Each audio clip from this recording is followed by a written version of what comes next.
Police বাহিনী শহরের চারদিকে ঘিরে ফেলেছিল। যখন কোন শিশু জন্মগ্রহণ করতো তার মায়ের কুড়ি থেকে কিনে নিয়ে তাকে সঙ্গে সঙ্গে জবাই করা হতো, যাবে বকরিগুলোকে জবাই করা হয়।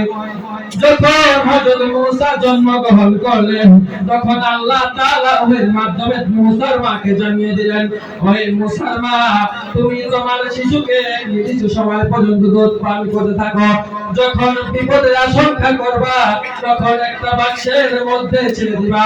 ভয় পেও না, ভয় পাওয়ার কারণ নাই, আমি শীঘ্রই মূসাকে তোমার করে তুলে দেব। হযরত মূসা যখন জন্মগ্রহণ করলো যখন হযরত মূসার মা মূসাকে একটি বাক্সের মধ্যে নীল নদের দিকে ছেড়ে দিলেন, ওই বাক্সটি চলতে চলতে নীল নদের দিকে গেল। ফেরাউন তার স্ত্রী যখন আসিয়া যখন সমুদ্রের বিনোদন উপভোগ করছিলেন তখন ফেরাউনের স্ত্রী বলল, ওই দেখেন একটা বাক্স।